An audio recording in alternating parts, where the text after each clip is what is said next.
Okay, Pat.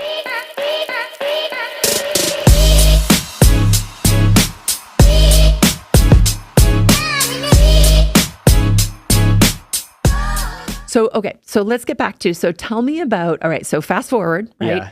Here we are.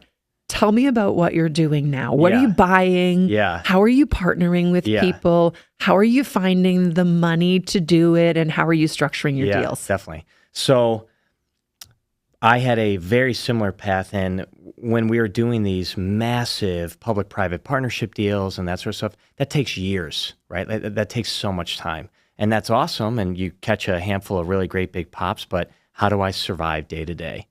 And that's really I'm working right now on a 180-acre mixed-use development in Virginia.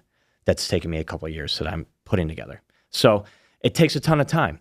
And I'm, with the Beitlers, I'm like, well, we need cash flow today and acquiring assets. And they had a different plan than I did. And I'm like, well, I'm just going to kind of start going on my own. So I started buying, at the time, it cost nothing. I started buying apartments on the south side of Chicago and kind of grew with the friends and family. That's how I raised that capital. And that was all institutional debt. So tax returns and W-2s and So wait, so you were borrowing from friends and family for the down payment and closing costs? So I had raised a couple of funds, and I acted as the general... Syndicates? Yes, yep, exactly, okay. Syndicates. So friends and family, people, and this was pretty early on. People are definitely banking on me, not, investing in the south side of Chicago.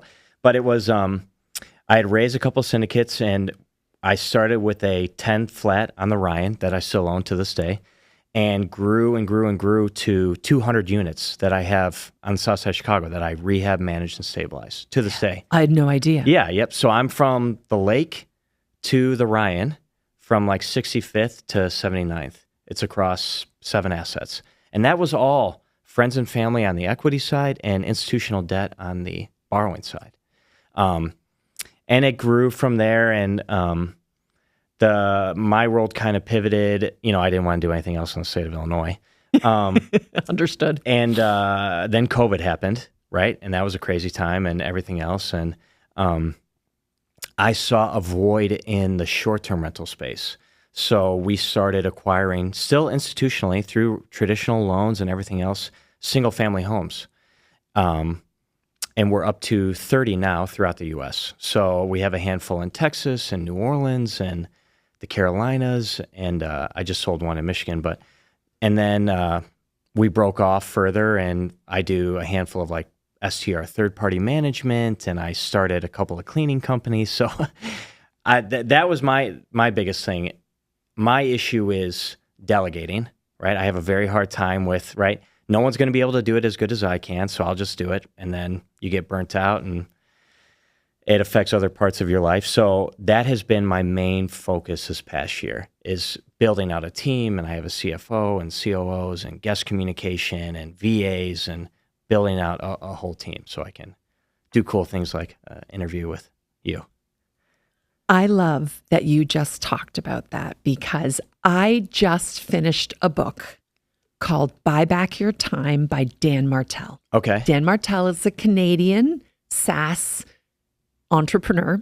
I think he's exited 3 companies. He's worth hundreds of millions of dollars. Yeah. And he wrote this book called Buy Back Your Time. And it's specifically really designed for people like you and I who have a hard time relinquishing control over sort of the day-to-day functions in our business, because no one can do it as good as we can. Right. And he talks about transformational leadership. I would highly encourage you to read his book. Okay. Sounds like you're well on your way, to relinquishing some of that control and building out, your team. Yeah. You and I are in very similar places. So in one of my other businesses, so I also run a 5-location direct primary care practice with my husband.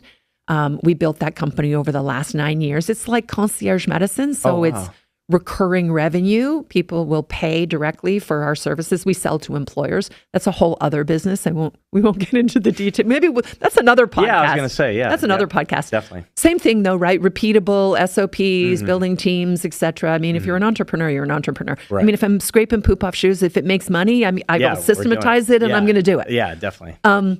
Because I love building, right? So I love that you just talked about that, because one of the things that I had to do in my business was I had to recognize that I was at a breaking point. In fact, I'm at a second breaking point that happened this weekend, and I was like, oh, good heavens, I can't do this anymore. Time for me to level up again and Sure. hire more people to Yeah. buy back my time so that I can work in my zone of genius. Yeah, Because I'm totally. not working in my zone of genius when I'm having to put together all of these small things. I'm working every Saturday, every Sunday, every evening. Right, Right. for sure. And it's overwhelming. hmm I love it. It's not like I'm not doing work that I don't love. hmm But if you have a family, they don't love you Totally. for Yeah, loving yeah. the work. Yeah, yeah. Right. And then when I get upset because I'm telling a guest how to turn on the Wi-Fi, and then I get a little upset at dinner time because I'm dealing with that type of thing, right? It bleeds into other parts of your life for sure. God, I can relate to that. Yeah, It's yep. painful, right? So it means that you need to buy back your time. Yep. I love that you talked about having a CFO and having your guest services individuals. I'm in the same place. I took some people from my direct primary care practice and I took them into my investing business and I tried to give them complete control over the finances. That was the very first thing I had to let go of, right? I Right. have to let go of the finances. Yeah, First of all, yep. I'm not great at keeping track of them. And I need somebody else to create the KPIs, the strategy, right? Systematize, because we lend, we buy, Sure. and we borrow, Yeah, yep. right? And all of those things are a little bit different in how you have to package those together. Totally. And so Mohammed is my director of finance. He's amazing. Okay. I'm so grateful for him because he saves my life. Sure. So he handles all of that. And then Sunshine is, I wouldn't call her an executive assistant, but she's taking care of some of those functions for me right now. Sure. And we're just getting ready. I put a bunch of ads up to hire a very high level executive assistant. And I'm going to give you a little tip. I know this is going to freak you out because you are like me. You don't want to relinquish control. Yeah, yeah. I'm going to give up my entire email inbox. Oh, wow. I don't know if I could ever do that. I know. I know. I said the same Yeah, thing. yeah. But if you think about how much time are you spending, Totally. Yeah, yep. right? And then answering things, right? And because I have this desire and this need to answer things very quickly. Oh, Well, yeah, just- yeah. I'm gonna yep. bang it Yeah, out. Same. So I'm ready to turn that over to somebody else so that Good I for can you. function in a different place, Wow. right? So I love that you're in the same place, right? Building out those teams, Yeah, yeah. right? Under the umbrella of your business to free you up to be in your zone of genius. Yeah, yeah. So tell me about like, where are you in that journey, and how have you had your time freed up enough that you are now able to operate in your zone of genius? Well, it's just starting to happen, I think, because so we're up to 30 properties, and then we have these other things going on. And another great one, by the way, is CEOs Are Lazy. That's a great book, and it's very similar. I'm gonna write that one Yeah, down. CEOs are lazy. Very similar vein, right? Okay. And only focusing on that zone of genius or whatever. But it's just now happening, and we're building out all of our systems, especially so the guest communication, all the short-term rental stuff. It's really not real estate, right? It's and you would attest to this with hospitality. It is customer experience, customer service, guest communication, and I love building businesses, getting that going, getting that started. But now, right, it consumes me. So getting this guest communication, the VA people, even my operations team, it's now just starting to get off my plate. Right. So I can focus on the development, growing the business, doing other cool things. So it's very hard for me to let go, but it's already proving dividends. So. Yeah. Congratulations Yeah, for making thank that you. move. That's Yeah. very difficult to get out of the weeds and to get into that Yeah, place. yeah. But like, kudos to you for taking that giant leap forward. Yeah, yep. It's I want to check back in with you in another 12 yeah, months. exactly. You could attest to this. Nobody does anything alone. Yeah. Right. So having the right people on the bus, that is the key. So it's, you achieve everything as a team. So it's been great. Yeah. I don't know if you have the same issue that I have, but I'm cheap. Okay. I don't like to spend money Sure. that I don't feel like I'm getting 100% Totally. utility out of, right? Totally. I don't want 90%. I want Totally. 100%. For sure. And so one of my problems is if I hire people and they aren't doing it the way that I think they should be doing it, I'm like, oh, whatever, I'll do it. Mhm. But like you're full. You're Yeah, completely totally. full. You can't even have one more wafer, right? Like Yeah, it's just not yeah, possible. yeah. And so I'm now at that place as well where I have to accept that good enough is good enough. Sure. Right? It's not going to be perfect. Yeah. And does it advance our overall mission and goal enough that it is worth it? And so I'm trying to find that place, right, in my consciousness where I'm comfortable with that. And then the second piece of the puzzle that's really hard for me is I'm not a natural teacher, right? So coaching people, Yeah. Yep. I don't enjoy it and I'm not very good at it. Yeah. But the reality is I have to learn how to get better at it.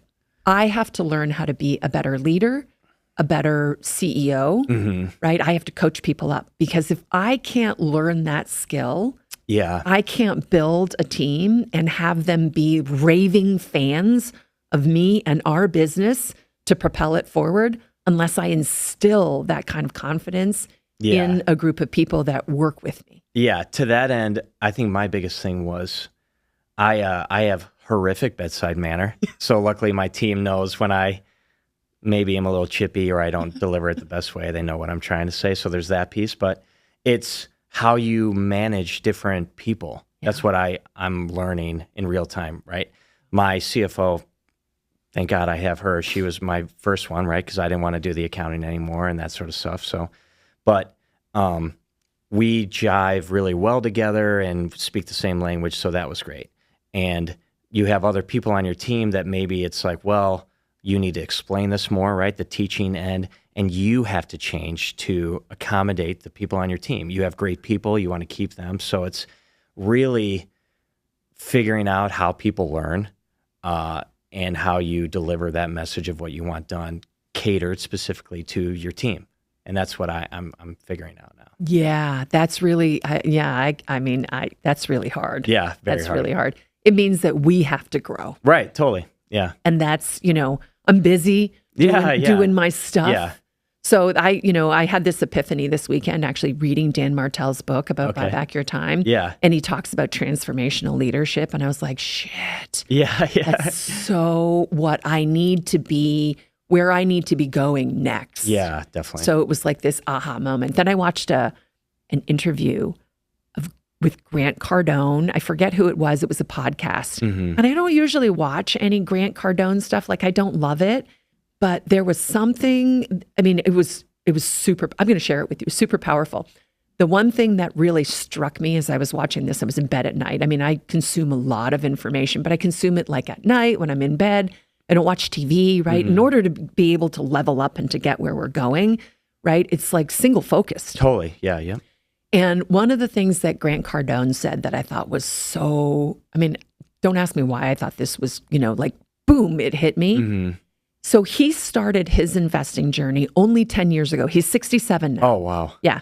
He was a trainer and a car salesman, right, for many, many years. And then he obviously a very good salesman, right? He's got a big personality. Yeah, People are attracted to him. Yeah. But when he started buying multifamily, it was maybe it was a little bit longer than 10 years ago. And the one thing that he said, the gentleman who was interviewing him said, what do you wish you had done differently 10 years ago, right, that you now know? And he said, I was thinking too small. I wish I was thinking bigger. Sure. And I was like, oh, God, I'm thinking too small. Yeah. Right. Definitely. And I knew right away, I was like, okay, I don't have to know how I can buy the 400 unit multifamily Class B forced appreciation in Georgia, right? I don't have to know where I'm going to get the $39 million to buy this. Right. I just have to know that that's what I'm going after. Right. And then put all the other pieces in place because you can buy with other people's money. You can, right? And I can raise money. I've done that. Definitely. And right. But can I, there's always this doubt, like, can I raise 15 million? I've raised 2.3 for a hotel in Vermont that we bought on seller finance. Yeah, which you have to tell me more about. I will. I know. I'm looking forward to that. Yeah, because that's like a labor of love. Yeah. But I've realized now I don't need to know the answer before I get there. I just have to take the action, start doing it, and start putting the pieces in place. And it will either fall in line and in place, or it won't, and I'll try again, and I'll try again, and I'll try again. Well, you get so bogged down in the day-to-day, and your tank is full, and I'm, like handing off your emails, right? Like, half your day is spent on your phone. So you have that silo vision and you're trying to, I just got to get today's goals completed. So having that mindset, which I think we're both kind of at now, right? You have your team in place and being able to delegate and do these sorts of different things, but having that vision, okay, I need to take a step back. Yes, we have this week's and this month's and this year's goals, but what does 5 years look like? What does 10 years look like for me? So it's difficult. It's not an easy task for sure, but I can empathize with that. Yeah. Yeah, you and I are we're sort of taking this journey in lockstep, right? Yeah. I'm in my little corner, you're in your little corner, but definitely. It feels like we're walking the same path. Yeah, for sure. The other thing that Grant Cardone said, it was kind of interesting. And part of me, so I now have a social media team, right?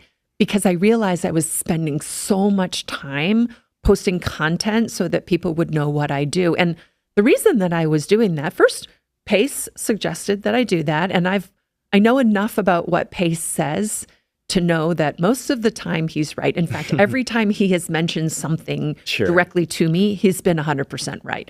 So I've learned through experience to trust him, right? And so, he said, why are you spending your time doing that? You should hire a social media team. Again, let's go back to I'm cheap. I'm like, wow, that seems like a lot of money. I mean, why would I spend $3,000 a month on a social media team? Yeah. But I'm buying back my time, right? Totally. Dan Martell, this weekend, buy back your time, Rhea, so that you can spend time on high value zone of genius and with the people that you love so you can stay married and have a great relationship with your kid. Let's not forget the personal realm. And so I hired this social media team. They're awesome to push out content because I know when I push out content, people get to see what I'm really like and they feel comfortable. They trust me. And they know you. And they know me. And then that gives me the ability to reach out to them when I'm raising capital or I need something or I can help them in some way.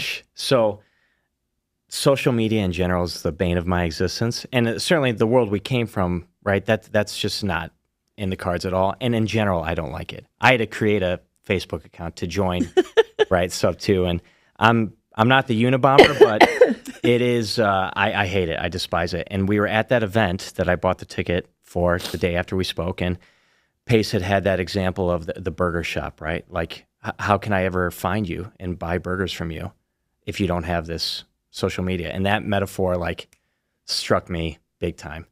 And I'm just now starting to kind of get the wheels, because it is true, right? If you want to borrow, you want to do more deals, you want to have that kind of exposure, you have to go through social media. So I begrudgingly am getting into that space, but it's very difficult for me. Yeah. For sure. Can I give you a piece of advice? Yeah, please. Find your voice, right? And it took me a little while. And if you look back at my early content, it's goofy. Yeah. I cringe. Yeah, it's bad. I did a couple YouTube videos breaking down financial modeling and net present values, and it's horrific. Yeah, I mean, I still luckily cringe. No one's watching it, so I'm in good shape. Well, I still cringe at some of the content, right? Yeah. I still go, oh, I don't know. But then at the same time, there are people that are commenting going, oh my God, that's exactly what I needed to hear today. And so I just have to get really comfortable, just letting it all hang out, right? Oh, you're so good at it. And it's, before we started this interview, right, I'm like, how you have to be spending 28 hours a day doing this? Too many. So to hear about your team, right, that makes sense. But it's unbelievable. If I open my phone, I'm seeing you, right? So it's working. It's working. You're doing a great job. It's working. I know it resonates with people. So. Oh, that's awesome to hear. It is scary. You're putting yourself out there and, you're watching your stats and your data. But when you get a couple of data points oh, this is working. I have made connections with people I would have never been connected to. Yeah. And I have these moments where it's oh my God, this person's magical, right? I have business partners and amazing, people that I've connected with as a result of that. Mm-hmm. I've borrowed money. I've lent money as a result of it. Mm-hmm. I've been able to do It actually has opened up a world to me that would not have been open. Yeah. But in the beginning, you're spending a lot of time. So the social media team is amazing. You may not have, the cheap factor that I have. So I had to get past sort of how much money is this going to cost me? Yeah. And my husband was like, okay, like, what are we doing? And my husband's awesome, right? He's now like, Rhea, babe, like, go. I know what you're doing. Totally. Go and for it's it. paid dividends, right? It's paid dividends. It's sure. paid dividends. Yeah. But when you're stepping into the unknown and you're doing something and spending money and hoping that it's going to yield Definitely. whatever the result is, right? It feels a little awkward and uncomfortable because I don't normally just take somebody's advice and then do it, right? I'm like, well, I don't know. I'm very skeptical. Sure. Yeah. But what I've learned to do, I've trained myself now since January of 2023, really is to look around, create a circle of influence, and then step into the unknown. So now when people like you say, no, hey, Rhea, I've got something to share with you. Here's a strategy that I use and it works really well. I no longer say, well, I don't know, it works for him, but it's not going to work for me. Now I realize, hey, wait a minute, there's something to this.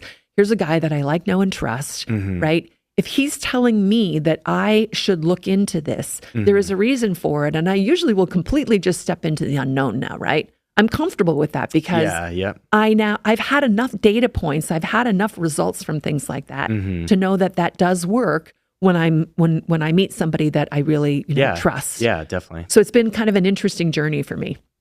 I want to switch gears a little bit if I can. Yeah. So like this is amazing. So can we talk about something kind of soft? And like my husband will probably laugh at me because mindset.